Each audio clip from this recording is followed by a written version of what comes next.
I am, as I said, I'm recording this. This is the first time I've recorded an introduction, but this is Diane's request. And because you're so good.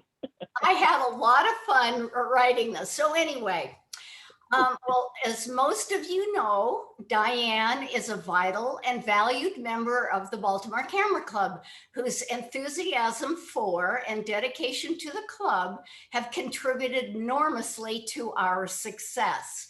Since joining the club in 2006, Diane has served 3 years on the board as secretary, and in 2012, she has been the editor of our club's award-winning newsletter, Focal Point.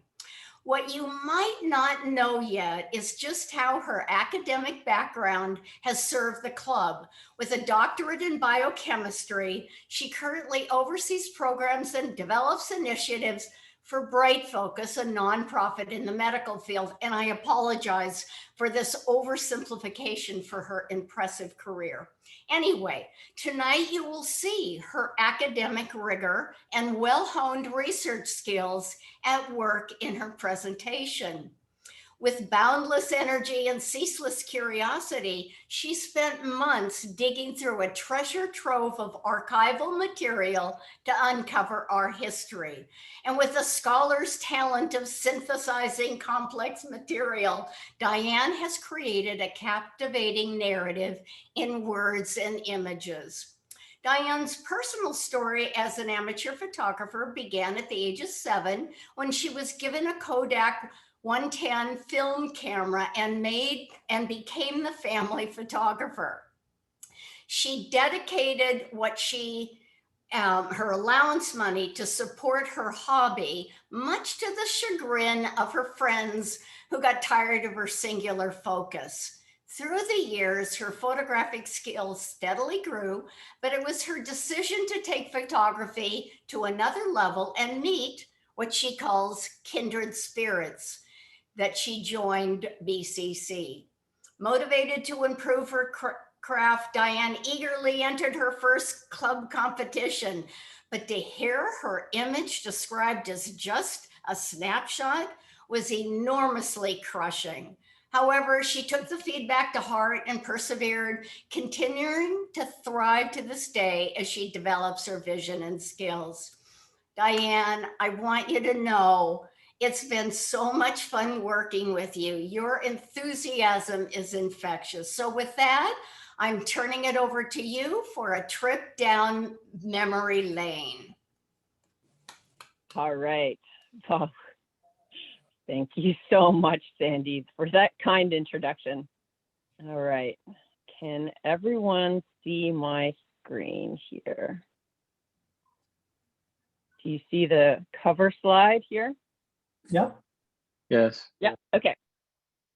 Well, thank you for that introduction. And yeah, ever since I started in 2006, I did feel an instant connection with other kindred spirits, as you did say, at the club. And I feel like it's been a really welcoming place for a place for me to develop my vision and craft. So thank you to everybody on this call and who's watching afterwards and I've met over the years. So this presentation, as you may have perceived already, is a little bit different than our normal talks. I've always been interested in photography as well as history and museums. And so, I've always been, and hence, you know, the nature of this talk, I think. So, but I've always been curious about the past history of the club. I've wondered who were the members of the past? You know, what did we do as a club? How did we stay open continually for what's now 143 plus years?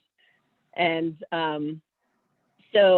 when, you know, over the years, I've reached out to some more seasoned members of the club, and a number of them are here on the call today. And thanks to your many fruitful conversations that have helped contribute to here. I also contribute serendipity and the reverent passing off of treasured boxes of carefully guarded historic documents. Initially, a chance meeting at one of these famous potlucks with Michael Boardman and his daughter as they were clearing out his house, really, before moving away. They said, "Would you like some boxes?" And I said, "Yes." I really, I think that that kick-started a few years ago my journey, as I'm I'm calling it serendipity helped me to kind of become a history detective. And so I got a thrill going through the treasure trove. I've just put up a few photos here of some of the memorabilia in the state, you know, that I received it, that I went through it. It's been an honor to go through some of the material that I don't think has seen the light of day for at least 100 years. So in fact, I geeked out so much that I took a week off of vacation last week to prepare for this presentation. And so if you see here in on the top, there's a picture at the UMBC club. I went there. As you can see, it's been a labor of love. There's boxes I received, scrapbooks, number of lots and lots of minutes of the club going back decades and decades. We have receipts and photos, and so yes, I think I'll be going through this stuff for years. So what I did before I started, I wanted to say there was an article that was written by Special Collections student assistant Kathleen Foster. There are some of our memorabilia that has been contributed over the years by past members to the Alban O'Coon Library at UMBC. Please, you know, any of you can book a meeting at the library, just like I did with the Special Collections, and they just started an online reservation, so you can go and look there. So over the years, we haven't always been called the Baltimore Camera Club, and as I found out, in 1878, we were originally called the Camera Club of Amateur Photographers. And in 1880 something, we changed our name to the Photographic Club of Baltimore City. So, and it wasn't until 1939 that we actually incorporated the Baltimore Camera Club name. But we've, as I've seen from the documents, we were these three clubs. So, and I'll show you some paperwork for that in the future. So here are some of the places where we've hung our hats. Initially, it was on 106 North Charles Street in the studio of Captain W.C. Russell. That's where it was formed in 1878. We stayed at the Maryland Academy of Sciences that I have proof of for 5 years on West Franklin Street, and I'll talk more about that later. And in 1838, I have documentation. We were at the Municipal Museum. I'll talk more about that later. But yeah, we've gone from Park Avenue to North Avenue, York Road and Towson Harfin Road, and 3 different churches to get to the point in 2003 that I've only ever known since I've been there, the Mount Washington United Methodist Church. So I'm going to first go through the Baltimore Camera Club historic timeline as assembled by Diane Bovenkamp as of today.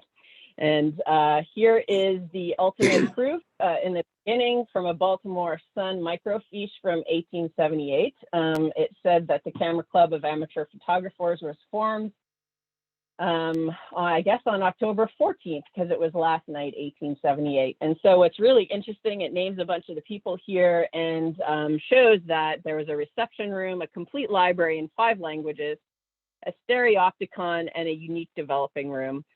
And so this is really exciting to me.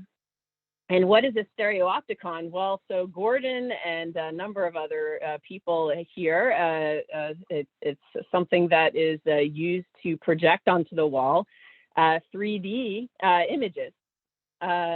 So before the, as you can see from this photo here of Abraham Lincoln, the stereo images, the 3D images are pictures that are taken slightly offset like our eyes, and you see them in 3D vision, kind of like the viewfinders.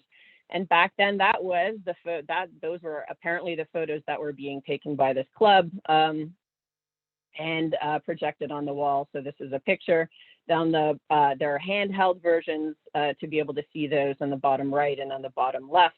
Actually, that's a $5 viewer that you can buy online if you want to see 3D images. But as a pop culture reference around where we started 1878, well, it wasn't until 1888 that George Eastman had their #1 Kodak released. So that made photography very popular. And also in that same year was the emergence of pictorialism photography. And so we have here Stieglitz, there's a classic photo from that. And so around that time in the club, those were the kind of photos I think that over the next decade were being shown. And also in 1893, we had the Chicago World's Fair, the White City, that spurred the rise of photography club exhibitions, since there was one there. And so our club was one of many clubs at the time that started to do exhibitions as well.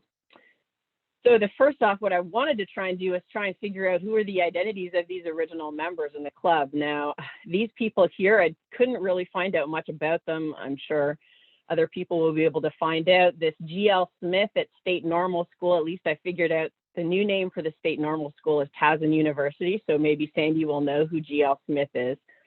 And anyone who has access to the University of Baltimore archives might be able to look up who J.P. Bigham was. They said he was the captain of the YMCA something or other. I couldn't figure out behind locked doors. But at least one person, Charles Quarterly, I found online. There's a picture here that was taken in his studio. He had one in Baltimore that he took of a Santa Claus here. So that someone had posted online, and John Truckenbrot, who is one of them. I don't know if it was this person, then he was an early pioneer in the manufacture of lodge and college jewelry. So the big elephant in the room is many different clubs call themselves the oldest continually operating club in the USA.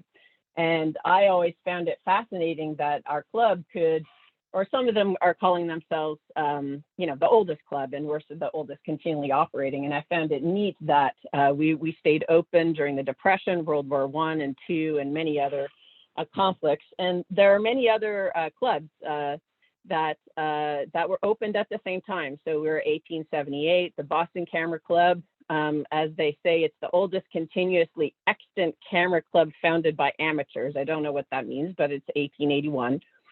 1884 is the Camera Club of New York, Academy of Science and Art of Pittsburgh, 1885, and Grand Rapids, 1889. So whatever we say, we're all opened around the same time, although we are 1878. So anyway, so then we changed our name at some point, and this is where my research has a lot of gaps, and I'm always open to any information that anyone does find. In fact, thank you to Karen Messick for last night finding on some Google books some of the information here. And so we, I still need to try and track this down, but we were the Photographic Club of Baltimore City. But the one that, in a publication in 1892 says that it was first organized in 1891. Documents I have say it started in 1885, and then 1920 publication. So I'm wondering, was there a split in 1891, or did someone who entered the information in 1892 or 1920 just transcribe it wrong? Who knows? But anyway, somewhere in the 1880s, we changed our name. So this is the oldest document I have in my possession. It was a book that was in a nondescript white box that Jim Vogelin gave me. Said, hey, this box was in the back of the closet here at the church. Do you want it? It has some old stuff in it. And so, so this is a ledger from 1895 to 1901. And of course, it just has, written in here a whole bunch of bills. But what's really cool about it is it actually does list all the names of the members at the time and the dues that they were paying, and even the names of the janitors, the custodians. So, and, cost of living and how much it costs to store their horses and carriages.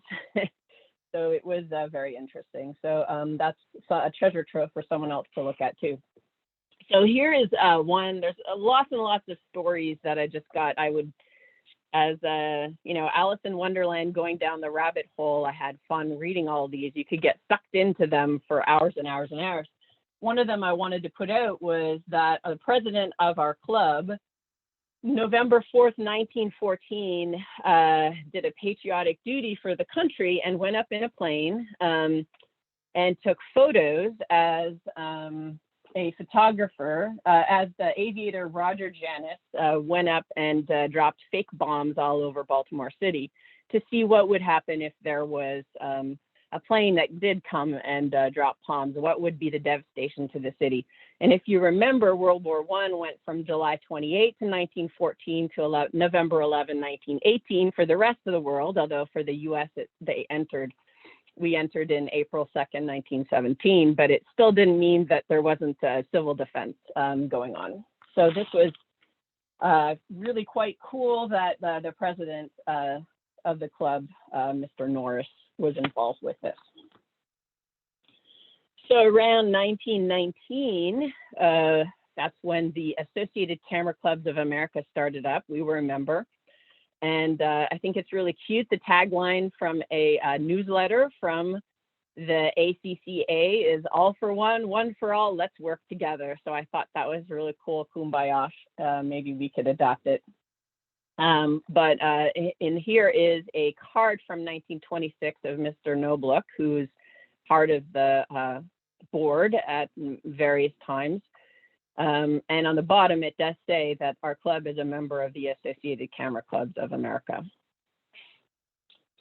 So then this is a really cool find too. I found a lease agreement for 5 years, 1923 to 1928, for our club to be hosted or rent out some rooms at the Maryland Academy of Sciences. And so basically the photo division there.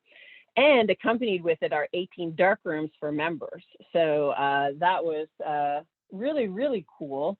And I didn't know this, but the Maryland Academy of Sciences is the oldest scientific institution in the nation, with inception in 1797. And that actually morphed into the Maryland Science Center. So that's the Maryland Science Center that's downtown. And actually, I was a docent there for many years, showing little kids about dinosaurs and doing experiments. And I had no idea it was actually the Maryland Academy of Sciences. So you learn something new. And this was really cool. I have a studio register book I found in another box from 1926 for those dark rooms. And here, there's a usual suspect. We have a sign-in of A. Aubrey Bodine, who used the studio from either 10 to 11 a.m. or 10 to 11 p.m. I'm not quite sure, on Monday, April 19th, 1926. So he was a member of the club at that time. Actually, I'll show you some other information later. So he's a club member since 1924, when he was 18. He joined when he was 18 years old. All right, and so this is my little teaser that I wanted to put out there, and I'm just going to take a pause. I put this on Facebook, saying, what do you think was momentous for the club that happened October 14th, 1924?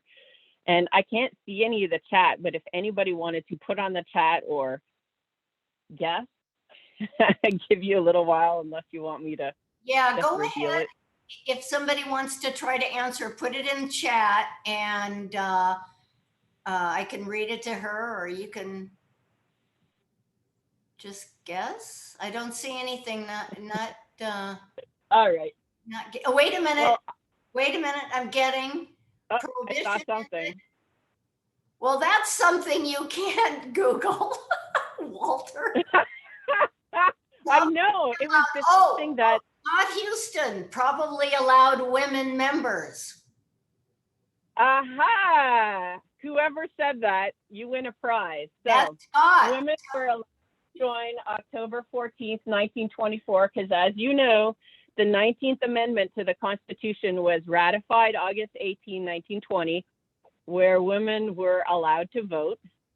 But it did take the club members 4 years to try and bring it in front of the board of the club to allow women to come. And so it says here, Mr. Bonwood asked that the matter of admitting of ladies be brought before the club, as the matter had been delayed from time to time, and he thought it was time for a definite answer, as there was a quorum present.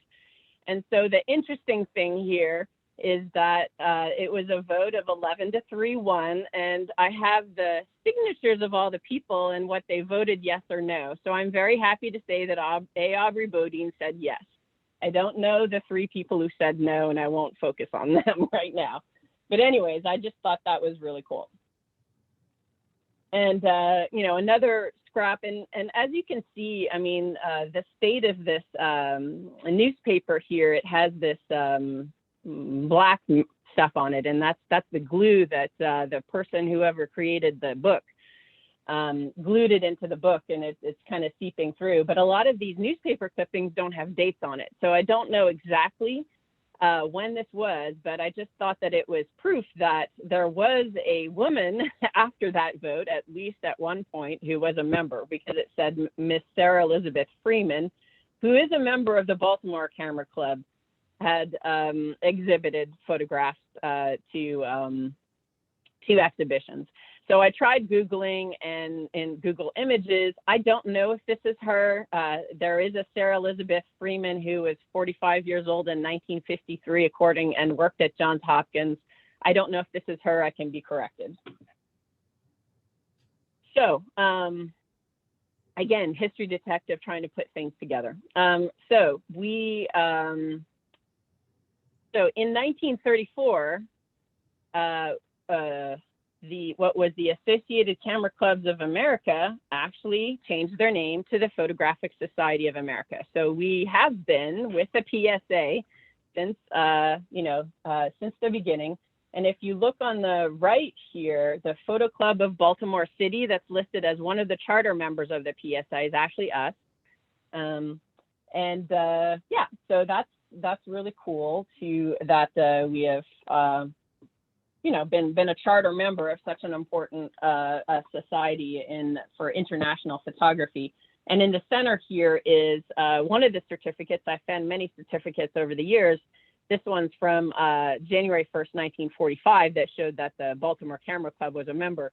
Of course, it wouldn't show before 1939. 1939 was when we changed our name to the Baltimore Camera Club. So before that, it would be the other club. So, and I do have show that in 1937, we had residence in the Municipal Museum. So as you can see in this blue document in the middle, that's one of our ad pamphlets. So as Roger Miller, you create your pamphlets for the club to send out. And this is what this blue one was back in 1937. They sent this out. And so apparently I didn't know what the Municipal Museum was, or the Peel Museum.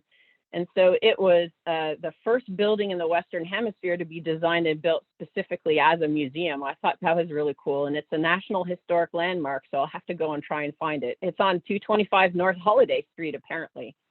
But we had a lot of exhibitions that we had there. So as a club, we actually rented out the whole building, and it was like a gallery where we would have shows and rotate through. And so a lot of the local community would come and give and would see all these internationally acclaimed photographers, as well as our local exhibits.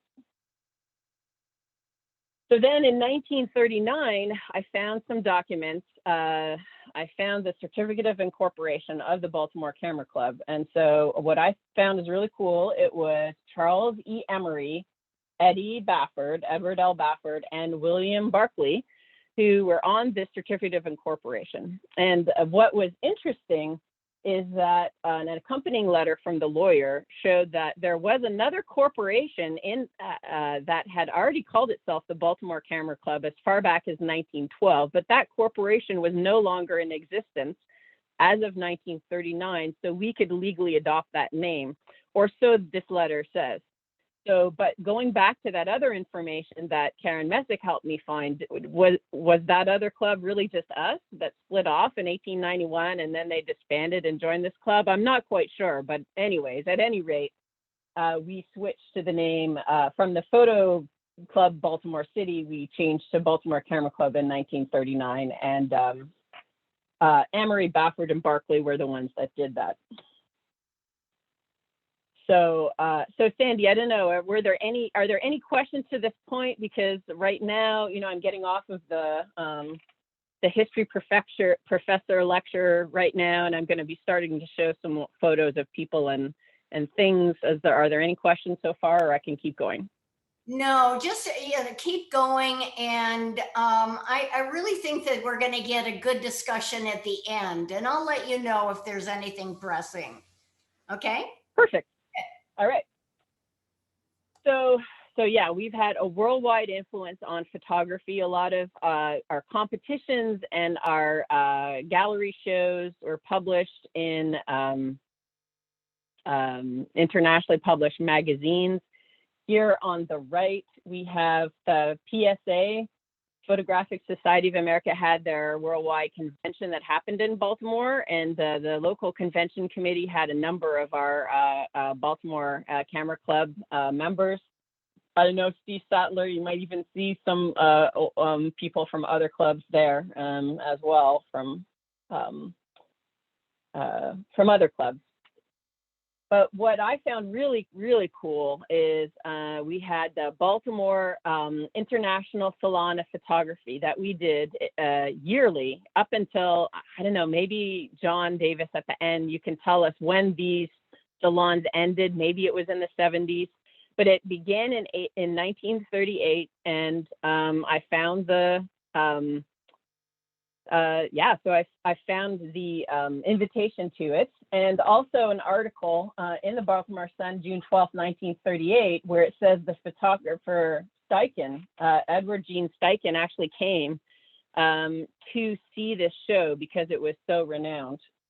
And there's a picture of him on the right there. And so this first exhibit was actually held at the Baltimore Museum of Art. Diane? So, yeah, John? The international, the year after I joined was the year I joined was the last year in 78. 78, okay. So it had a 40-year run then. It went from 1938 to 1978. And the reason they Wow. the reason they didn't do it the following year was that it was too expensive. So that's the reason they dropped it. Okay, that's cool. Thanks. Yeah, so so note, anybody on the board who wants to bring it up again, talk to John. It might be too expensive, who knows. But anyway, so so what I think is really cool is this is the camera, the Photographic Journal of America, that published select images from that very same Baltimore International Salon, the very first one. Now, this is a collection of the photos. And what I did was I had a separate slide for each one of these photos that they decided to highlight. And I'm just going to go, like, silently just scroll through them so you can appreciate them, because the works are really cool. So here we go. So August 1938 and July 1938, I think they put them out in 2 editions.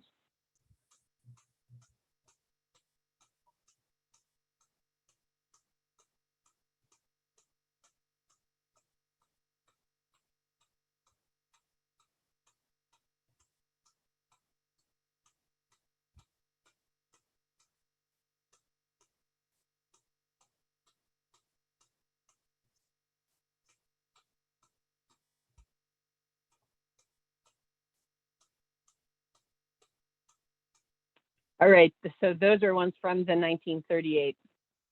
And so here, actually, now that you said the last one was 1978, John, I have the 1977 edition here. So that's the second to last one, I guess, and the 74. Now, what I just put here with the little kitty cat one from 1975, I pulled out this chart, and it just as an example of how many countries were involved, right? So we have all the way from Argentina through to USSR, USA involved, and how many color and monochrome and color slides that were submitted. And the committee, right, the general chairman at this in 1975 was Graham Cromwell. and Graham and Hazel and some other members of the club were on the committee. So again, this is where Baltimore Camera Club was influencing the international photography. All right, and so there were other exhibitions and competitions that we were involved with, as I said. So in the middle there, the Charles Street Herald there, the International Photography Show is thronged. I think that was that one's from 1936. But there are lots of other ones that we had at our, as I said, we were almost kind of like a gallery. And so we had, okay, so you see the war one with the soldiers. In 1939, there were staff photographers from Life that came and exhibited. There was the first all Baltimore Salon of Photography, and many, many others in pictorialism. Here's some here that I found. I don't know the date on these ones, but the image on the left is pretty striking. And actually, I found in one of the scrapbooks an original print of one of them by William Neal Sebald. And it actually was one of the interchange set of images for showing by the ACCA, which is the precursor to PSA. And it was at Mount Royal Station, which is that big station with the clock at Micah.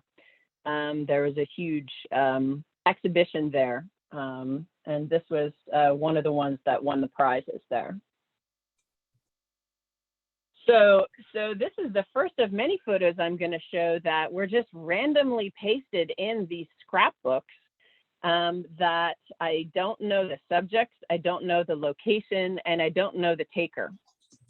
And this is where I'm going to love to get feedback from people. Today, I'm only going to be showing a small number of these photos. We'll have to, I might, publish in the focal point or somehow, try to get collective feedback on who's in the photos and whatnot. And if you do recognize anybody in all the photos in this presentation, we can always, just write it down, and I can always go back and we can look again at the photos if you want to point out who some of them are. And some of people who grew up in this area, you might know what this building is behind them, and maybe who some of the people are. But anyway, so this I just wanted to point that out. And some of the other newspaper articles, it looked like whoever was making the scrapbook, I don't even know who made the scrapbook, if it was officially put together by the secretary of the club or whatnot. There was no name. But whenever a club member won a local competition, I think that they would cut it out and put it in. So Charles E. Amory apparently won an award in a contest. And this is one of the ones that, he's one of the three people who incorporated the name Baltimore Camera Club. And I think was one of the presidents. So I wanted to just point out this picture. Diane? Yep. Oh, yep. Harry Bosk has given us some information. Can you go back to the building you couldn't identify? Yeah, that yep. one. And he said that's Mount Vernon. The building was Peabody Library. Yes. Is that okay, great. So there's an exhibition. There must have been a photographic exhibition in front of Peabody. I think one of the documents that came across said there was an exhibition near Peabody. So I'll take a look at that. Again, like a lot of the papers, the glue had come off and everything was kind of scattered. So that's great. Thank you. Thank you. Do you know who this guy is? The guy with the hat is intriguing. I love that. I think it's Roger Miller's grandfather. Maybe. Yes, All that's right. my grandfather. All right. So this one is by Mr. Goldsborough, who was also a member of the board, and he won a grand prize for this image in some contest. I'm not quite sure, but it was in 1936. Again, with this competition, Charles E. Amory won with the photo on the left, first prize, and third prize is the photo on the right. And I put this up just for dollar values, look at inflation. So he won $10 for first prize, and I looked it up with inflation in 1936, $1. Now in 2021 would be $20. So he won $200 for his first prize. And then Samuel Schmidt won second prize there. He got $5. So. You know, it's so funny, Diane. Sorry for interrupting. Yep. But No worries. we're getting information from Vicki Gray that it is the Pratt Library main branch. So, Vicki, would you like to speak at all? The photo of the man in front of the window, there was a man looking in a window a few slides back. Yes. Got it. Yes. That yep. one. And if you walk by the Pratt Library main branch today, those windows look exactly the same. That's right. Fabulous. Oh my. Thank you. So yeah, I think this was like so meta because it was like someone won a competition taking a picture of someone looking at winners from a photo competition that was in the window of Enoch Pratt. So that's so meta. Yeah, it's Thank also in you. the caption. If you look at the caption, it's right there. Absolutely. There you go. And you know what I also love is that they put back then they would put your street address. So Mr. Goldsboro was at 1904 Homewood Avenue. That's where he lived. So that might be easy to try and go and track down who some of these people are later on. So again, in 36, I think these were honorable mentions from the same competition as Emery and Schmidt. All right, and here's some obviously other winners of competitions. This was from 1937. And again, I think it's interesting that when people write articles about the Baltimore Camera Club, there's many different stats about it. This one says we're the second oldest club of its kind in America. So there's many different stories. All right, so I wanted to do a little section on the focal point. So I found lots and lots of the focal points in here, some from the 50s and 80s, 90s, all going all the way back. There's a long history, dozens of editors. I'm the current editor, as Sandy said, but the style and design and content has changed over the years. What I really liked about this one at the top here, it actually shows a lens and the focal point. In the design. So I just thought that was cool. But yeah, so these are all different designs, and going up to the design now, the latest one on the right is with Michael Boardman and the honor. And so these are the awards that we've won since 2013 when I've been entering our newsletter in competitions. And the highest honor, I guess, that we received was in 2014 for third place for the large clubs for our newsletter. And actually I did enter the competition this year, so we'll see whether or not we get any honors this year. I haven't put it in for the last 3 years, so we'll see. Oh, Diane. Yes. Can I say one thing about the PSA? Yes.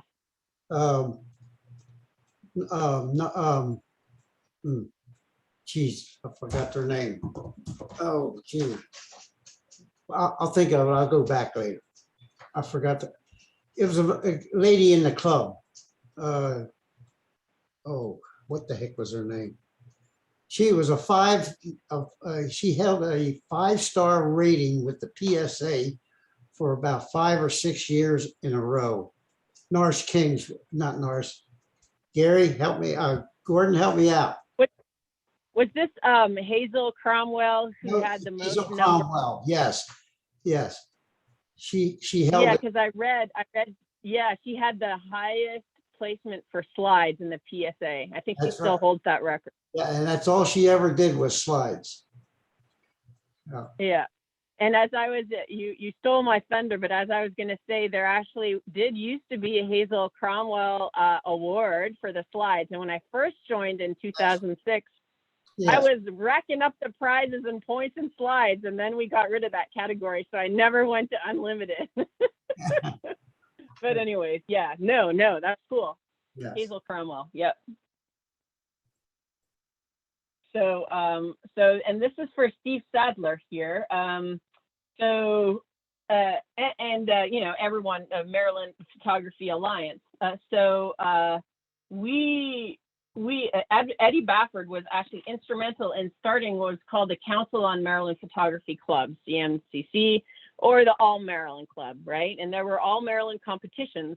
which I think kind of rebooted under Steve's guidance and, as the MPA. And so many BCC members have served. And what I have here is I found lots of material from the 50s, at least in the box I looked. And I have to tell you, Steve, I have another whole box I haven't even looked at that is just based on Council on Maryland Photography Clubs. But C. Levitt Coleman was the 1961 president at the time that, and if you see in this news article, Baltimore wins photographic contest. So this was like a big showdown between the All Maryland Photography Club versus the Greater Washington Camera Club. It was like a showdown between those two groups of clubs, and we won. The All Maryland clubs won. Apparently that was a big deal at the time in 1951. And Baltimore Camera Club members racked up the most points in that. So that's what this article was saying. Yep. When I first joined, that was still going on, and I remember helping out at the contest for the all the clubs in Maryland one year, and we literally showed probably 2,000 prints, and that's just prints. Then there were slides, so it was a huge full day of showing prints and slides. Yeah. So and where would that happen? The year I did it, it was we were at the John helped me here. It was on Harford Road. The was it the Telephone Pioneers Club? Yes. Yeah, because they had a really big space that we could do that in. Right. Yeah. I remember seeing that name in some of the documents I looked at. This one, one of them that happened, I think in 1950, happened at a mall. And this one says it happened at the Westview Community Hall. All right. So that's cool. So that was still going on in the 80s. Yes. That's cool. I'll have to chat more with you later.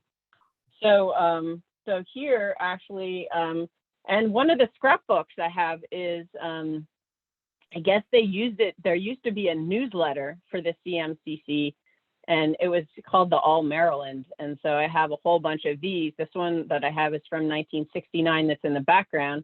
In it was this All Maryland Camera Club contest. So just like there's a contest now that MPA puts on, there's an annual contest back then. So this one here, Gary, the one that you were helping to organize, this one in 1950 apparently was the second one. So I guess the first one was 1949. And this year in 1950, the Towson Camera Club were the people hosting it.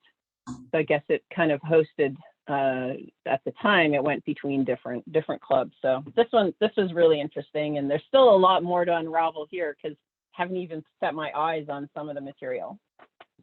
And the Baltimore Sun actually has been a very good partner and a medium for us to try and highlight all of the international photography. So of course, A. Aubrey Bodine was a staff member there. There were other staff members I saw looking at membership cards that were membership lists that were from the Sun, and that we have judges from the Sun. There were also, monthly club competitions they used to publish in the periodicals or whatever, just in the listing where you would have buy and sell things. They would say who won the competitions, and in addition to having Baltimore International Salon of Photography results. So, and Bonnie Shep was someone else who gave me a lot of, she mailed me some materials about a year ago, and unfortunately she died in March, but she mailed this to me before she died, and a number of articles that she wrote. She actually won the Kodak International competition here with that kid in 1970, these two kids at the water fountain. Anyway, so there's a lot of articles that were written in the Baltimore Sun. All right, so I'm gonna shift to highlighting Baltimore Camera Club members, past and present, and I want to put out the disclaimer that this is not even a close to a complete listing of people who have been influential, important, and endeared in the club. Apologies if you don't see yourself. This might not be the last presentation, and you might appear in there, but and in no particular order of significance. So figured I would put out Michael Boardman, who died just this past March, and he was the one who gave me, I think, at least 5 boxes of material from his attic. And he, as it turned out, he was a treasurer for a long time, and I'm not quite sure whether he was a treasurer for the All Maryland as well, which is why I had some of those boxes. I have his leather case, I think, that he would carry around with all of the lists of club members there. And I realized that he's actually a famous person, has his own wiki page, so you must be famous, but PhD in mathematics, professor, University of Cambridge in England and Johns Hopkins. And he was known for the construction of the first rigorously correct model of homotopy category of spectra, which basically means a knot theory, is used for knot theory, so that you know, the things where it loops through and there's no end. He explains mathematically how that can be done. I don't know more than that, but that's kind of cool. But thank you to Michael and to Bonnie Shupp, who was actually, she used to be known in the 70s as Bonnie Caples. Right. And so, and that was helpful for me to make that connection, that she was Bonnie Caples back then, and all the documents that I saw. She was instrumental, part of the Baltimore International Salon, board member, judge. She co-founded Monaco's Camera Shop, and then sold out her interest to get a PhD in communications design and be a teacher. So thank you to Bonnie. Yeah. John Davis here. I don't know, were you at one point, were you a president? I know Yes. that you were 1 year. 1 year, so you've probably held almost every position in leadership, so thank you for your service. You're welcome. And of course, yes, you competed alongside Cromwell, Smith, Ballard, Riskin, Faulkner. And what I wanted to point out was in this 1985 competition listing here, I wanted to point out what I am dubbing a hat trick of winning first, second, and third place in the same competition here. If you have these photos, then I'd love to see what they are. We didn't have any of the photos, but we have the names of them. So kudos to you, beating out all of those individuals like Cromwell, Smith, and Ballard to get first, second, and third place. So kudos. All right, and here's Gordon, also a current member on this call too. And probably, Gordon, you held almost every position as well. I know when I was at the club, you were on the nominations committee. And again, if you look in the focal point, he is a regular contributor to Collector's Corner of cameras, which I'm always fascinated with. And again, I found in '86, Gordon, you had a hat trick of your own here in the novice category, getting first, second, and third. So kudos to you too. And you won the Image of the Year in 1986. So here you sent me this picture of your trophy, and this is the image that got Image of the Year in 1986. So kudos to you. So here's Gary Faulkner. Of course, you were past president. I know you were past editor of the Focal Point as well, and you probably held almost every committee member position.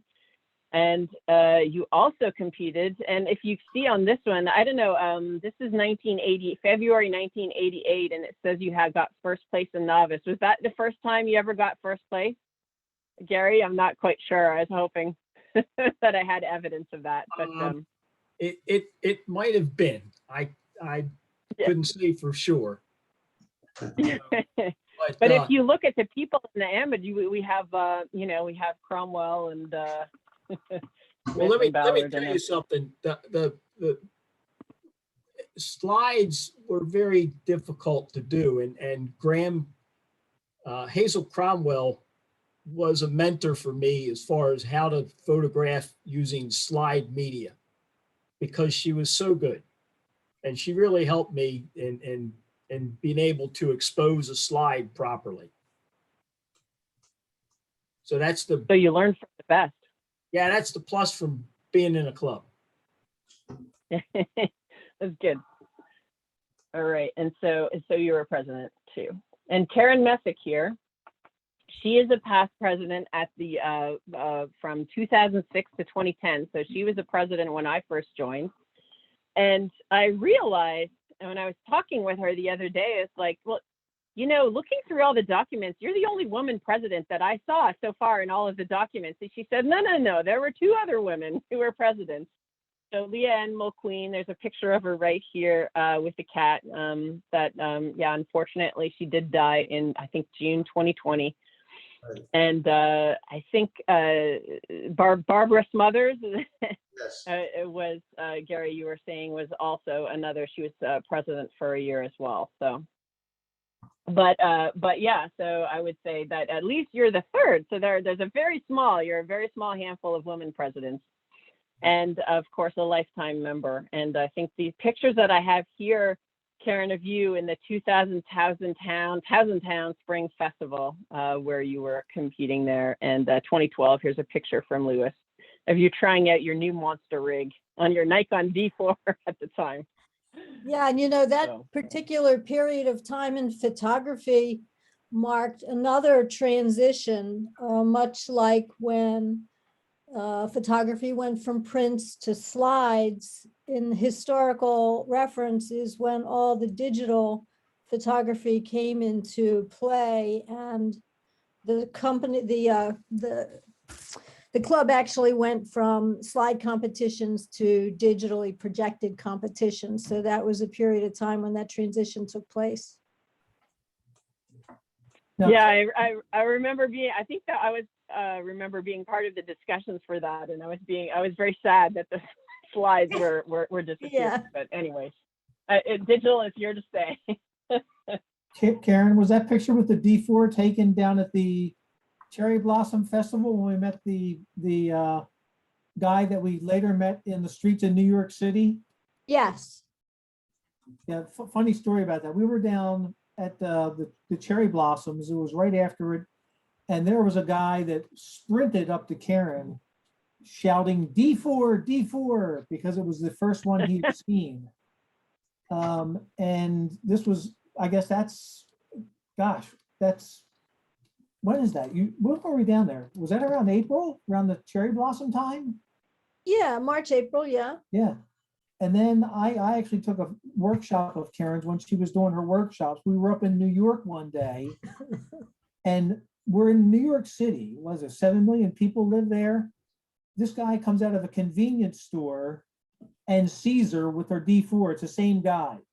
And him and his wife ran one of the jewelry kiosks in one of the big jewelry exchanges up there. It was a riot. Yeah. Well, Karen probably knows a lot of people because you have taught around the world. You have your classes. I guess you're not traveling right now, but I think Karen does have the distinguished honor of being the member located the furthest away from Baltimore in Hawaii. So, okay, so Kay Muldoon Ibrahim, she joined, and you know, we'll have to have a conversation later, Kay. You joined in the 1960s and then had a long absence when you went to Africa, and you were a journalist for the United Nations, traveling around a lot. And then I know when I joined, I took you had a few field trips and taught courses on photojournalism. So I really appreciated that. I thought that was really cool. And on the right here, her daughter, Camelia Ibrahim, is a currently active member. And before Karen moved to Hawaii, Camelia actually had the longest distance because she's in Newfoundland, Canada. But you beat her out, Karen, being in Hawaii.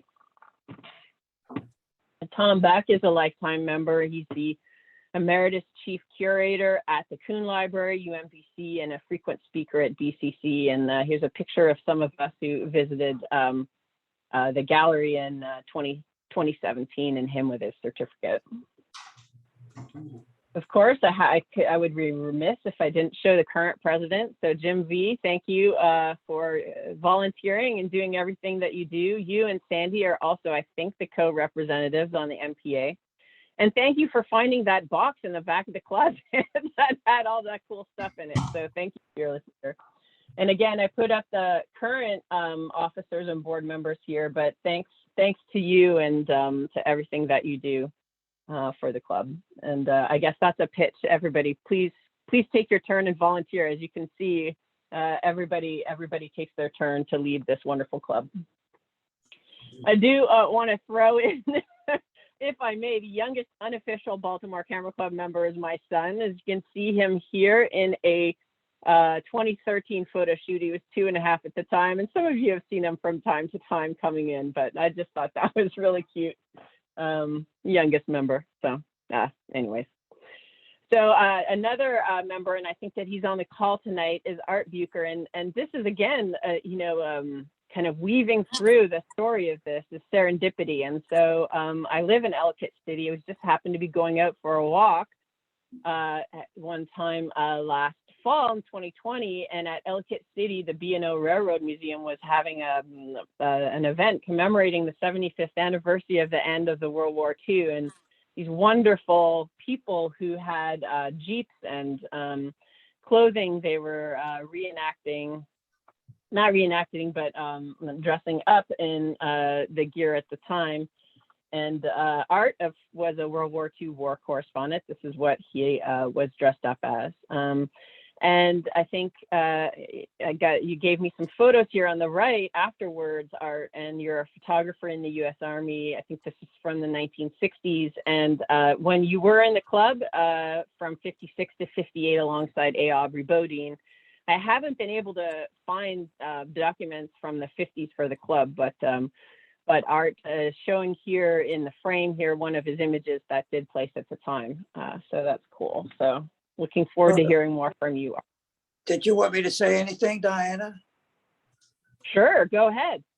Well, I joined the club in the early part of 1957. And I left to join the Army in March of 1959. In that period of time, it was just prints and slides in competition, no color prints.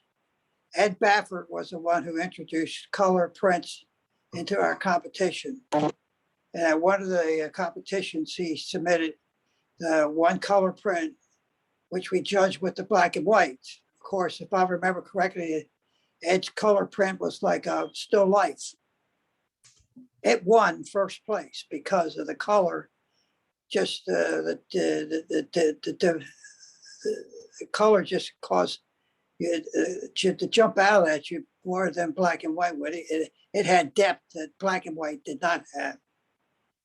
So in those days, our club meetings were on the south side of the North Avenue, west of Mount Royal, on the second floor, and around the walls of the clubhouse, the club room, were prints by Bodine. He apparently donated some period of time for display around the walls of the club room.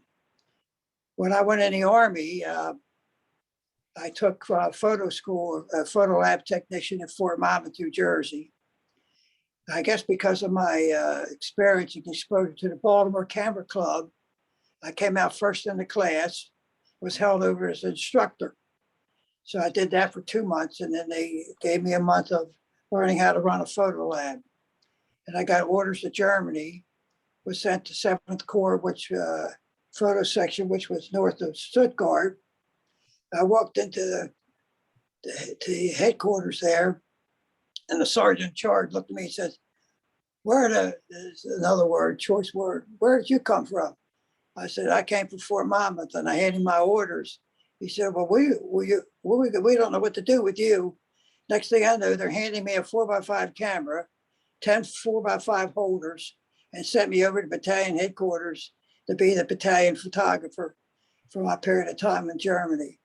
So I did a little bit of everything with a 4x5. This is all pre-digital now.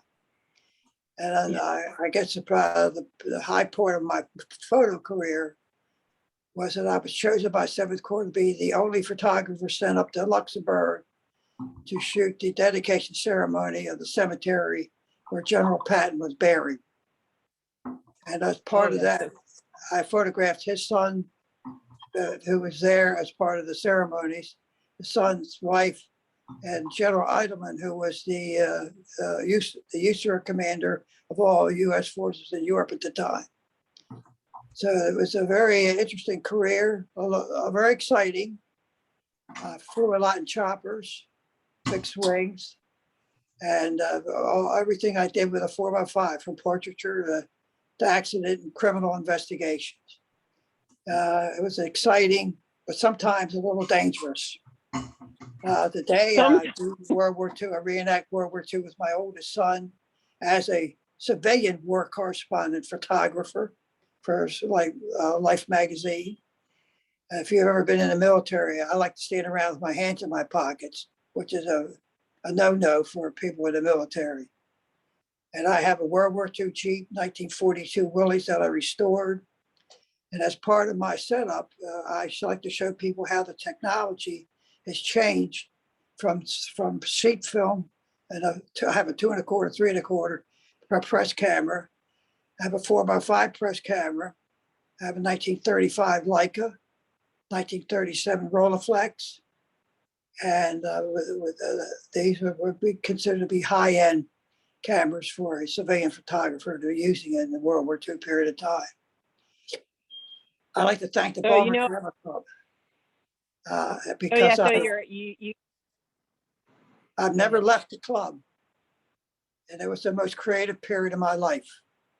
So I thank each and every one of the current members for those who might be in a similar situation that I experienced.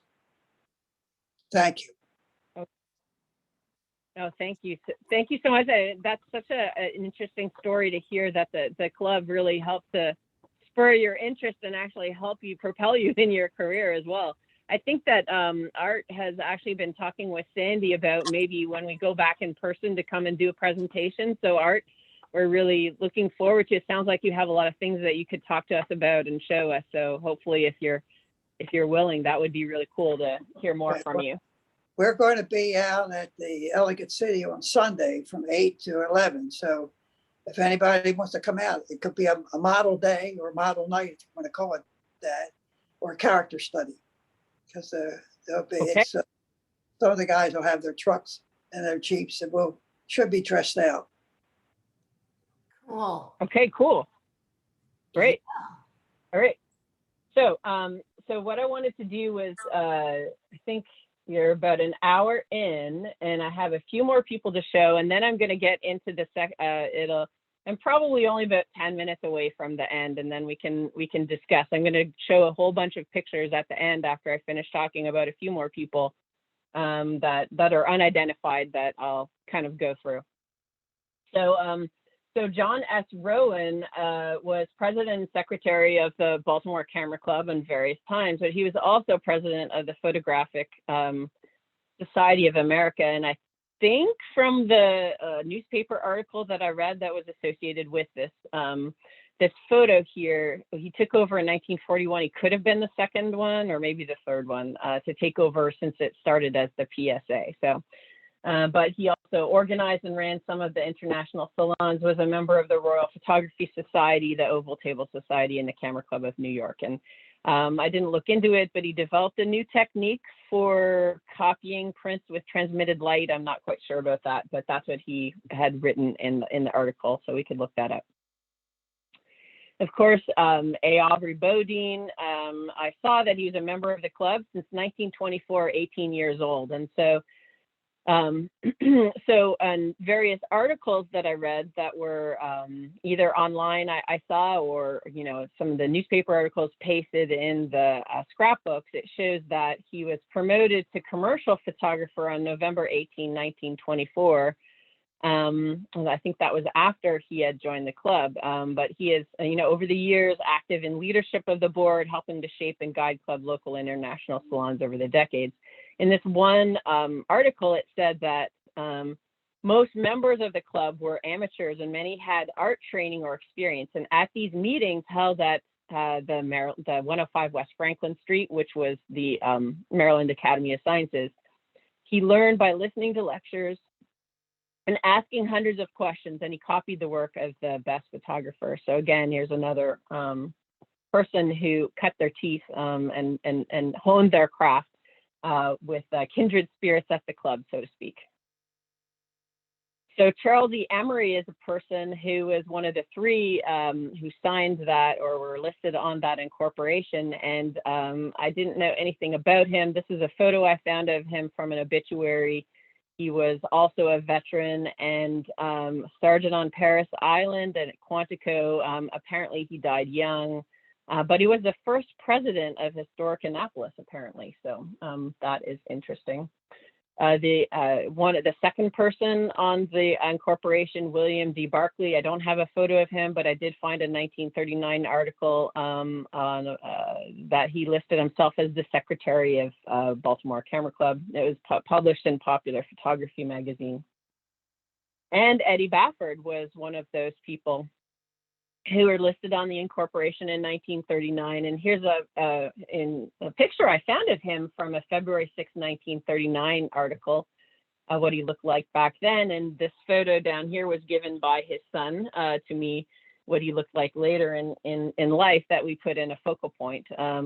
But he actually created and was the first recipient of the Bafford button, which is we give out for the most significant contribution to club activities for the year.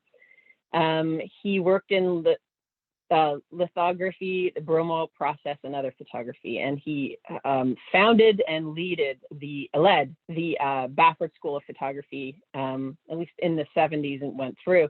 So here's one of the schedules that I found of the Bafford School of Photography from 1978. Apparently, it happened every week. You know, week one was the camera, then it's developing negatives, exposure, and different club members would take on different topics. So we have the Cromwells there, we have Bonnie Caples, Bafford himself, and other people. So Wayne Ballard, I couldn't find a photo of him, but John, I'm sure you'll be able to point him out. Maybe I have photos of him and I don't know what he looks like, but Wayne Ballard Award is the best monochrome image of the year.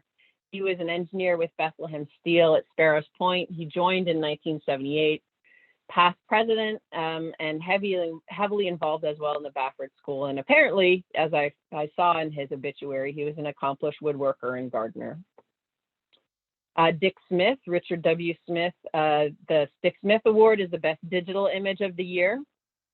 He worked for Maryland Public Television, and he also organized trips to England, touring sites of British TV shows. Avid camera collector, mainly Leica and Contaflex, so I'm sure Gordon, right up your alley, and shot together with Wayne Ballard. And bibliophile, specializing in British history, as I found out, but I don't have a photo either. So I'm sure you'll point out what he looks like in photos. And there's Hazel and Graham Cronwell. So this was a power couple because Graham Cromwell Award is the best color print of the year. We still have that. But as John pointed out earlier, Hazel Cromwell and Gary pointed out, she was a master at slides. And in the world as well, like the best in the PSA still, I think she holds that record, and the best projected slide of the year, but we no longer give that out. So Hazel was the recipient of the highest awards, and they also entered and hosted Baltimore International Salon and both taught at the Bafford School of Photography. So, okay, so this is where I have a whole bunch of miscellaneous photographs. I was I've kind of separated them into sections, and this is where I kind of reach out and maybe you can help me be a history detective as well. So this was a really, really cute family. There's a picture that I found, no markings, if anyone knows anything about them, where it's located. That would be helpful. There's this one of a man. I guess I'll just go through and you can take a look, and I can come back later. We can come back later. This one is from Love Point, Maryland, July 19, 1914. This is at a radio station, I'm assuming.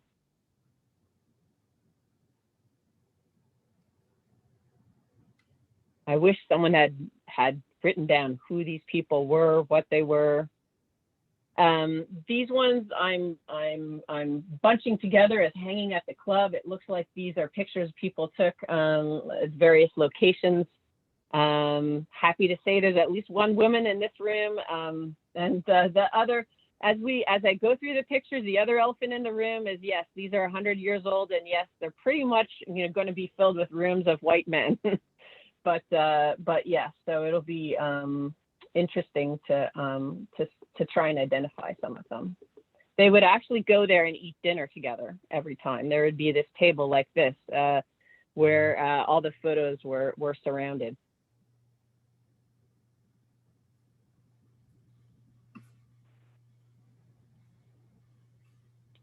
These were pictures from the 60s.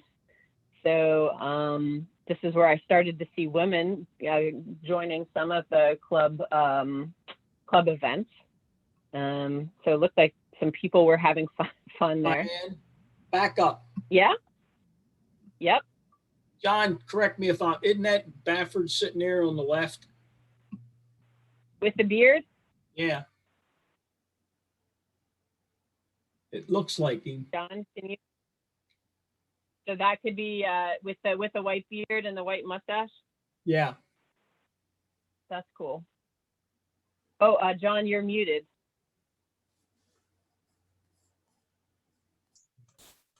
Diane, I think it is about Eddie Baffert. Eddie Baffert. Yeah, that is Baffert. Guy next to him in the dark suit. Yeah. Yep. If I'm not mistaken, that might be Emery. Really? Yes. Emory, Emery. Yeah. You had him. You mentioned him earlier. Yeah. Okay. Oh, okay, great. That's That's Sophie. That's Sophie. Wartner. Sophie Wartner. Yes. Wartner. Sophie Sold Wartner. me Yeah. sold me a camera. No, This one, where's this is the church. spot one person there now? This is a church on Northern Parkway, right across from my house. That's where we used to meet. So that's I Eddie. see Gary. And there's Wayne right there on the end of that On checker the right end. on the right And side. that's Dick Front, Dick Smith behind him. With the pocket protector. Yeah. That's Yeah. Wayne. Wayne Ballard. That's Wayne Wayne Ballard. He's taking the picture. And that's Dick Smith behind him in the white shirt. right. Hazel and Graham just Go above in the Gary's head. middle. Graham's got a tie on, and Right. Hazel's next to him. The pearls. Um, John Ah, to the left of her. Behind Hazel's John. and I'm on the right, that's toward you. fourth John? from the The right, clean- left, fourth from the right, left. and the guy on the far left with the sort of pop light, that's Bob Easter. If you ever heard of Easter Lock and Key, Easter Safe, that's him Far left. on the far Yeah. left. The woman next to Gordon on there, that's Marty West, Marty West, yes. and just down from her, the woman with the white blouse is Pat Pat Morgan. Pat Morgan. Pat Morgan, yes. Wait, can you see my arrow here? Yeah, Is this Gordon? yeah. Gordon. Gordon. That's Kathleen. And this is John. That's John. John. Oh wow! And this is you, Gary. Yeah. I think that was the year I was president. That's why he's up front. No, All sure. right. And the That's guy so- right that's- behind Sophie Portner is Norris. Norris King, Norris King. yes. Yeah, he was I don't know president. who that. Yeah. Who? This one? No. Here? No, Um, above her, Right side. next to Right. Wayne, that lady, and that's Norris King. yeah. Aha. Up top his is, wife. can't remember his name. Lambert Lauro. Lambert Law, you're right. He had cancer He had With the cancer. nose. No, of the nose, yeah. yeah. And is that Michael Boardman back in the very back, tall guy? No, Yeah. this is the man right in the middle above John's head. That's Noble Pribble. Noble Purple, This guy. No, Oh, the other to one, the left. left. that's Oh, right. this Noble Yeah. Pribble. Yeah. I always liked his name. Uh, There's Oh, that's Kathleen. so cool. Kathleen is just in front of me. Oh, right here? right there, Yeah. yeah. And, I've got this picture. If you need an extra one. Yeah, you know what? Let's meet when we're in person or whatever. We can go over and I'll write down all these names. So that's cool. Do you guys remember what year this was? I didn't even have a year. Um, We didn't have a year, so it had to be. 80 something. Cool. uh, All right. So Uh, this is good. and We can one- identify everybody from this and then work backwards. I What- think that's early 1990s. Could be, yeah. Yeah. See Wayne Ballard here on your right in the front? He took this picture. He's holding the release cord and he's in back. Bulb release. Okay. Oh, release. Ah, 4x5 negative. See the cord down here alongside of his foot?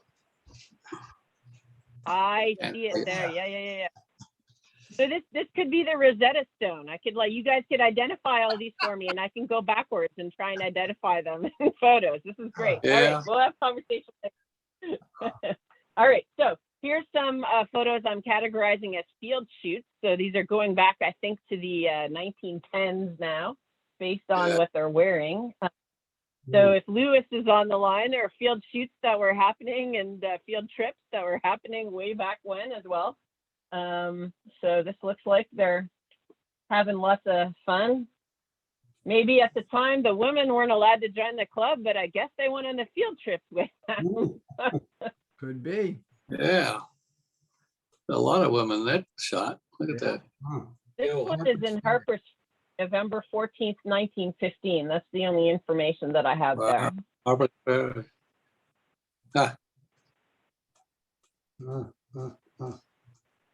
flimsy and heavy cameras. Oh, nice photo. Yeah. Hey, there you are. Hey. Lewis. It's Lewis. Maybe we'll pick up some tips on where else we should be going. Yeah. Oh my Hey. gosh, that would be so great. If we could stage a photo from the same angle and compare. Exactly. That would be Well, cool. I like that one too. That was good too. That's good. What kind of camera is this, Gordon? Could be a Graflex. Camera. Graflex. Graflex early. Yeah. Ooh, Oh, boy. a So gangster. this one I know is Mr. Rowe, since I think he was a treasurer in 1913. I have, and he's showing the bromoil process. Apparently, I don't know what's involved with that, but Well, so the these are brush- pictures I'm gonna at work and in the dark room at the club. At That's what least. he's, oh, there you go. I don't know What what that he's is. doing with his hammer and the camera. It doesn't look like he's up to good there. No, another one with a hammer. That's weird. That looks like an Just FBI. over. Here's a Graflex. Graflex. Ooh, Mm, nice photo. Yeah. mhm. Yeah. Looks like Roger. The cigarette hanging from the from the Yeah. mouth is your film. This one was really cool because I think we used the same light box for our competition. Oh my God. Yeah, That thing is That's old. that's the box. Looks like it. It's damn It close. looks Yes. like Hey, so If you look on top, that scoring box, Yeah. I saw that one time when we moved. I don't know where the hell it went, but I saw that one time. yeah, I think you're right there. It had these they had these lights on them. Yeah. Yeah. And when they pressed them, they lit up. So yeah. Well, that light box was certainly built to last. Yeah. We still have it. We still use it. Look at the large stack of prints on the table. don't make them like they used to, right? All right. And so what I wanted to do, just so, what was that? A huge stack of prints on the table. Looks like they're having a competition, Oh maybe. my gosh, yeah, you're right. Oh, that's interesting. And I want to know where that is Yeah. and who that woman is sitting there. There must be one of the 3 judges. Yeah, I'm Could thinking be. those are 3 judges sitting up front. Yep. Yeah, Yeah. looks like it. When we It'd be go back to- interesting to identify. When we Anyways, go back to the so church- this last series of photos I wanted to go through, which I thought was really interesting, that they're from 1913 to 1914, there are, I think, about 45 people that had official portraits. And I don't know whether it was because the war had broken out or whatever they wanted to officially document. But in my mind, I mean, here is the person on the left is the person I started talking about at the beginning. He's Mr. Norris, who took photos when the bombs were, the fake bombs they dropped in 1914, right? To see what a potential effect it would have on Baltimore. And this is the vice president at the time. So, but when I was looking at all of these men, I wondered how many people went away to World War I and didn't come back, right? So anyways, I just, reverent feeling. But anyway, so as I look through, I'll scroll through, there's some of them people have signed and other ones I have no clue who they are. And so I'll just go through and take a look. Here's that person here, Mr. Rowe, the treasurer. He's the guy that was doing the bromoil process. I know that. And this is Mr. Knobloch, who was he's on the board quite a bit.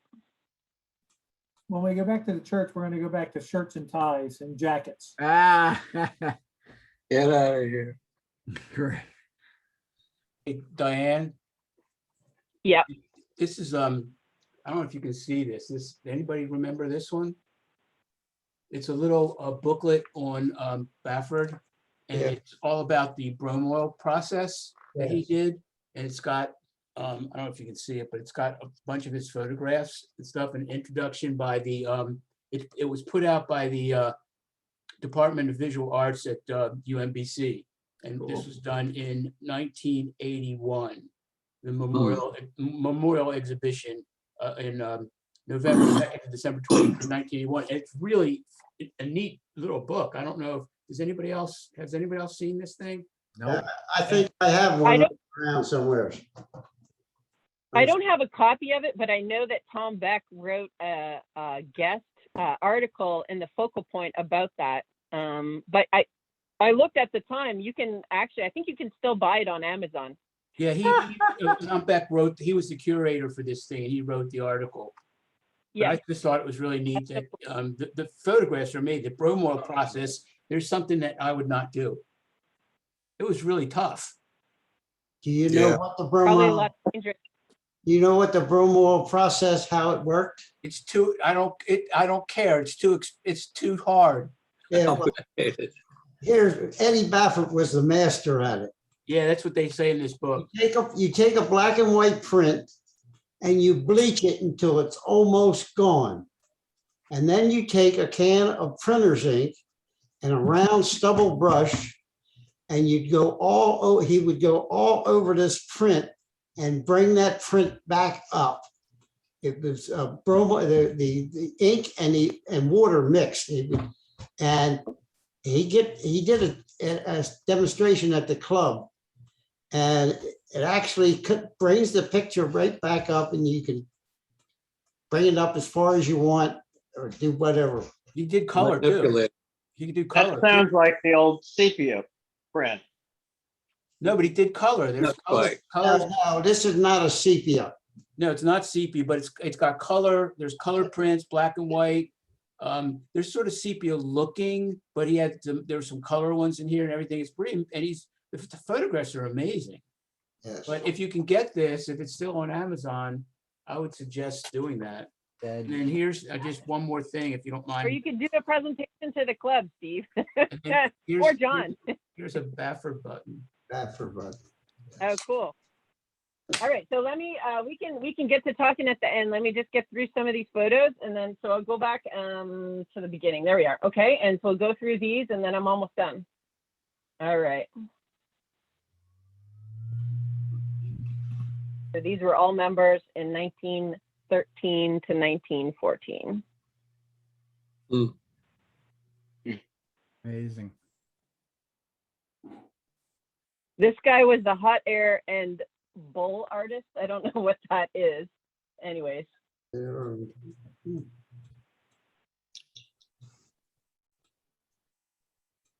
Hot air and bull right now, you could say were different meanings, not literal. And here's our portraits. It's the Zoom portraits that I'm putting up there. So anyways, that's the end of my presentation. I wanted to thank Sandy, for Vice President of Programs, for inviting me, Jim and Karen Messick, John, Gordon, Gary, Michael and Bonnie, also to Beth Saunders and to Lindsay Loper from UMBC for letting me access some of the materials as well. All of the past and present Baltimore Camera Club members, my patient understanding, non-photo crazy husband and son, and of course, please contact me at my email or in person with stories, photos, or if you find anything else that'll help me to try and continue to be the history detective to fill in the gaps, then that'll be helpful. So thank you. Diane, All for one for all, let's work together. Diane, you were asking about the Peel Museum. It's across from City Hall down in the city. And I have photographs of it when it was a museum. And I forget, it was the 90s sometime when the city took it over, and it's now an office of the city. Ah, I didn't know that. Yes. So it's still there, but it's being used as an office for the city. Kind of sad. Huh. And I have photographs of it when it was a museum. They actually had an elephant in it. Well, maybe we can get them to open it up to display Baltimore Camera Club photos, just like used to be there. That would be kind of nice. Bella's here. Ah, Well, what I want to just say is, Diane, thank you Yes. so much. Absolutely. Awesome. Fabulous. And I think for me, it builds pride in our, how I feel about the club. I feel, proud to be a member. And so thank you. That's Hey, exactly, thank you. That's Diane. exactly what I wanted to do. So I've been so proud of this club, and I hope that rubs off on you guys. Diane, So. I'm always telling my students to join the club, and I tell them it's the oldest continuous club. And so thank you for confirming that, because I always said that. I'm like going, yeah, it is. Thanks. Yep. Yeah. Thank you, I Diane. have the microfiche. Diane, did you record this? Yes, Sandy, it's going to be on the Baltimore Camera Club YouTube channel, right? Good. That way I missed the first like 40 minutes, so I can go back and watch it. Okay. Yes, it will be uploaded. Kay does that, so it depends on how soon she can get. Oh, I'm in no rush. I just wanted to make sure that I could watch the 40 minutes that I missed. It Hey, was just outside, Bodine was also the first American photographer to show a solo show in the Soviet in Russia. Really? So in 1965, the first one by himself, and there was a reciprocal Russian that came over here, but he was the first American to show in a salon in You're right. Soviet Union. Very interesting. Yep. That's cool. And I mean, this isn't okay. So maybe I want to do a plug to try and do another one with lots of other material. But there actually was a Russia-U.S. exchange exhibition that I think happened in 5 that I have like a book of or newspaper articles about it that Baltimore Camera Club helped to organize. So I guess it was during the Cold War.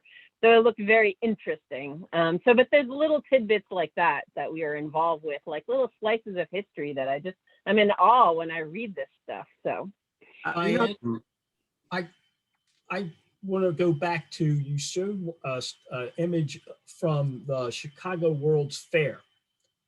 And it struck me that I remember finding a box of glass slides, glass negatives, and they looked like they were from that era, and they may be at the library.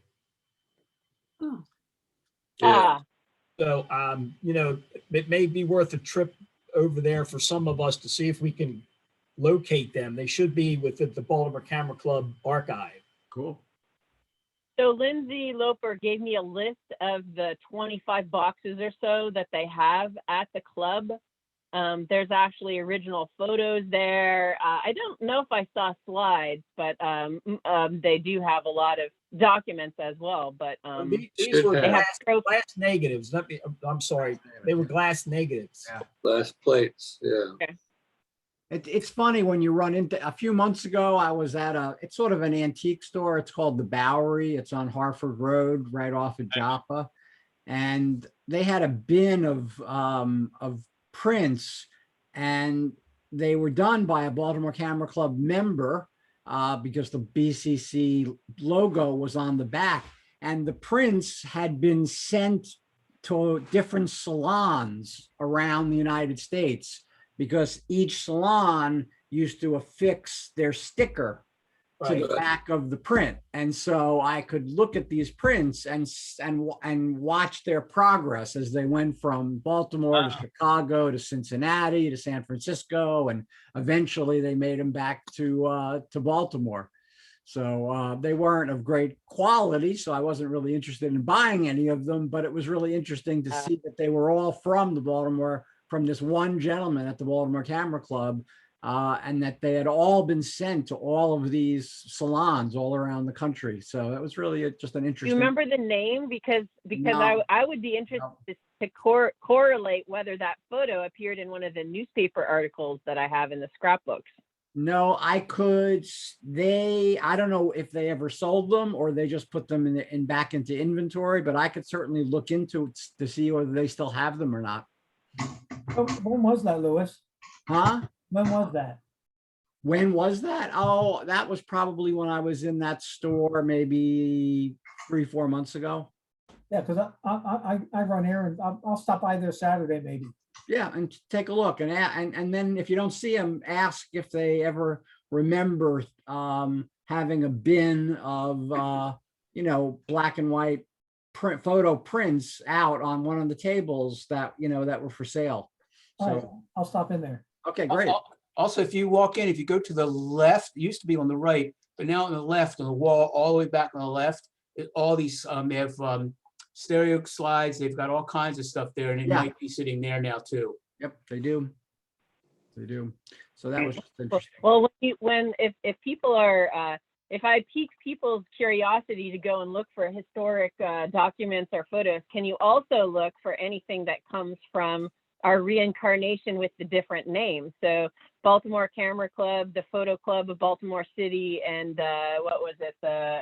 Gosh, I can't even remember, the Amateur Club. I never Yeah, realized. Diane, when I was doing that research, I Googled the Narcissus guy, the picture you showed. So I Googled his name, and it led me to Google Play Books has evidently photocopied archives from the University of Michigan, which was one of the oldest camera clubs, and they have free downloads of really old, this is probably backwards to everybody, right? But No, this is one of the free downloads from Google Play Books. Oh, wow. And this is an amazing archive of educational materials, stories, advertising. It's like 340 some pages long. And there was another publication similar to that from a historical perspective that they had as well. It was really Yeah, this was interesting. here. Yeah, we're That there. was from 18, Yeah. right? So that's where I got that information right there that said it was organized in 1891. Yeah. So if anybody's a real history buff on photography itself, I know Gordon, I know you love the history and stuff like that. I mean, even just the advertisements for equipment and supplies was fascinating. to Yeah. us. Oh. That's why it's fun to occasionally just spend $2 or $3 on an old photo one of the magazines that came out like in Yeah. the 30s or the 40s, is really just to look at the ads. That's right. That's worth the price of admission, And the price of the cameras. right? And the price of the cameras. So I have a few of those old magazines, stacked up somewhere. I've got a couple of that. Well, the Price. 1947 consumer reports that list what they like about cameras and don't like, that's kind of fun too. And Yeah. how they hate if something rates really low, but now it's a collector's item, of course. Right.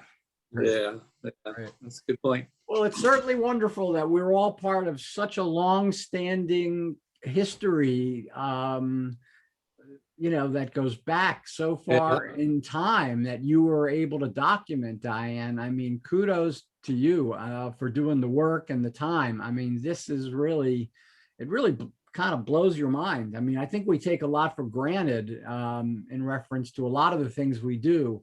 And this really put, for me anyway, it put a lot of things into perspective about how much work and time and effort went into, creating the club and keeping it going, and all the volunteers all throughout these years that, volunteered to keep certain jobs going. And because at any point, we all know that if we run into a situation where we have a total lack of volunteers that are just not willing to do these roles, a club like this could easily just collapse and just stop. And these folks throughout from 1891 on kept this going, and that's something that we all really should be, I think, extremely proud of as members of the club. I think that's something to be very proud of.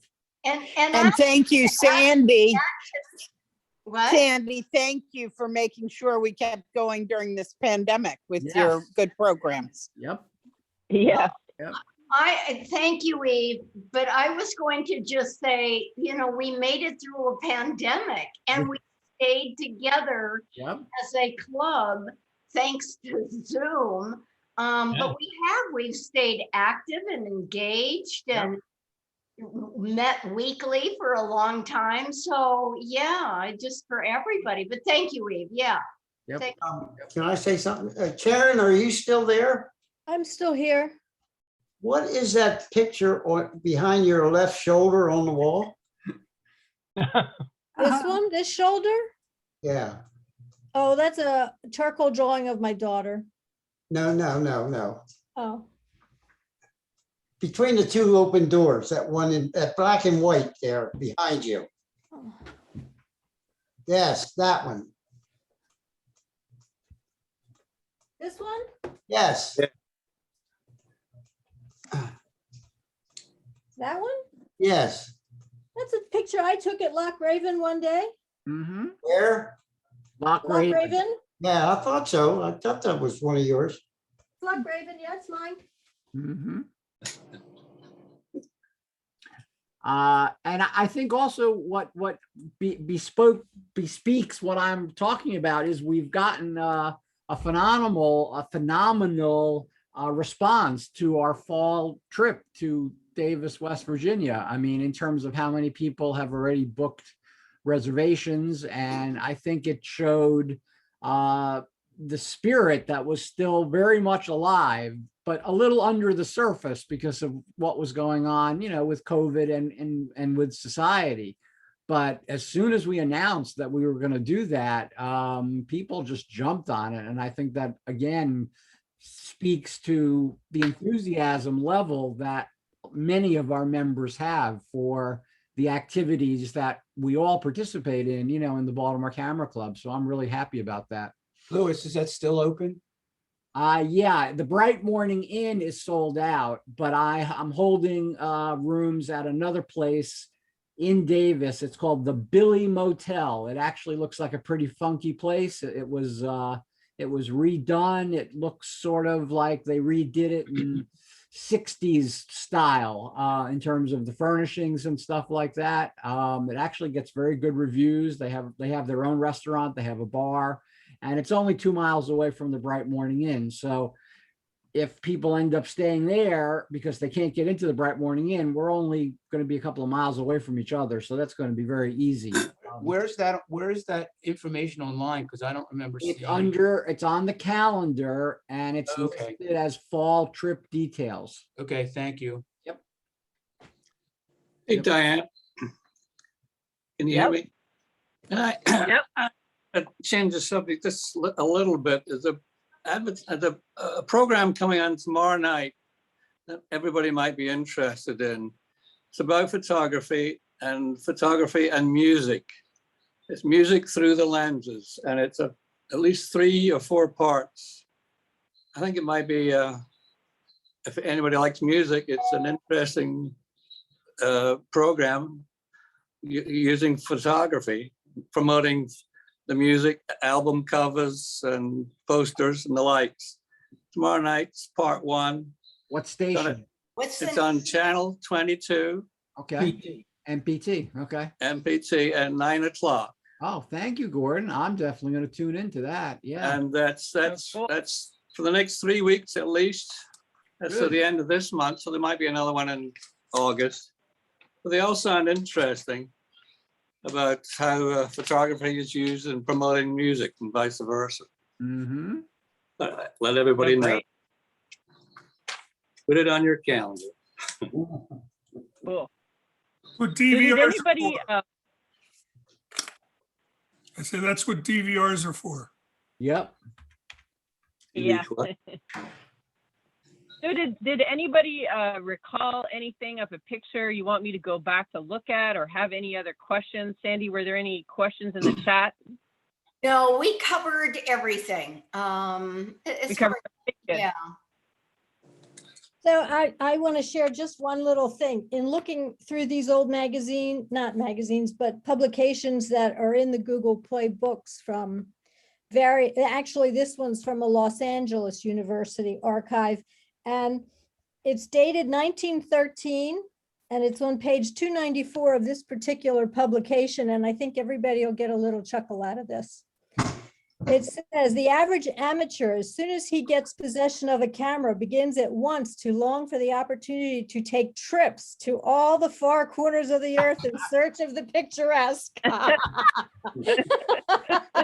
So some things never change. No, It's you're so right. true. Right.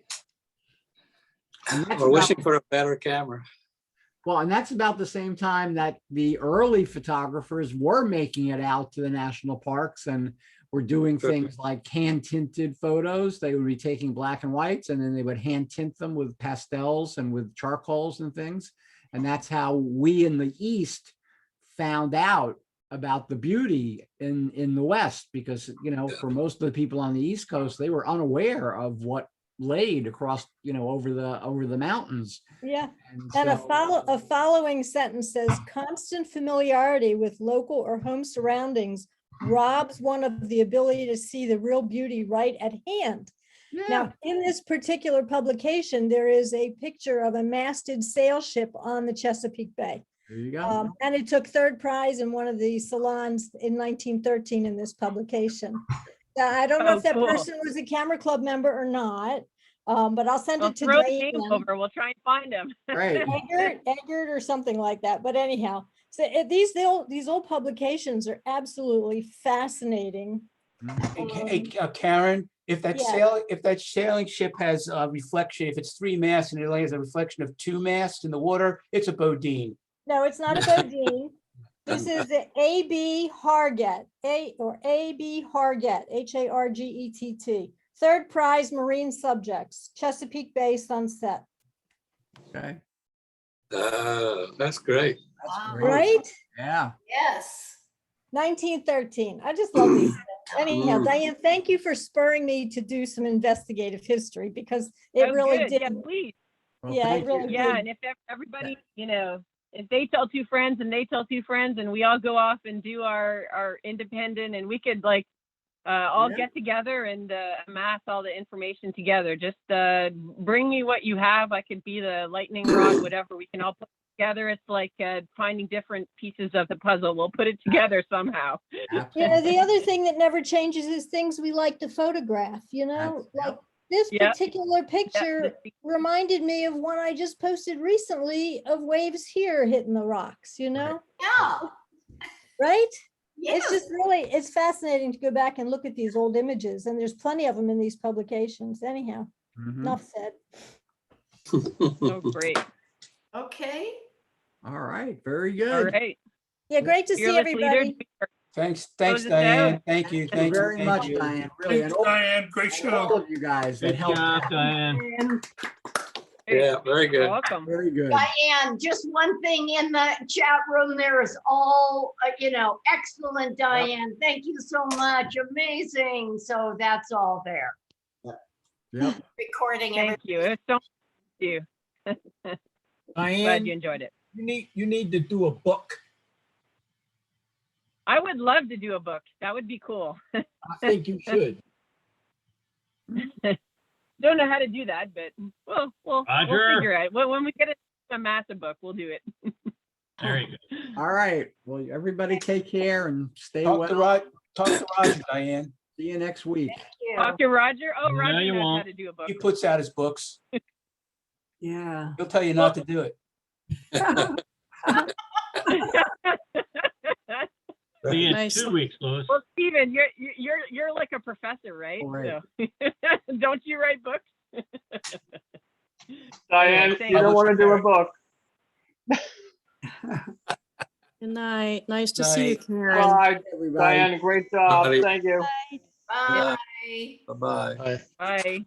So 2 weeks What's the with the building? club and a week from tonight at Cafe Hun, right? Cafe Hun, right. Take care, A week everybody. from tonight. Take care. Bye. Meeting now, you guys. Bye-bye. Bye. Bye-bye. Bye.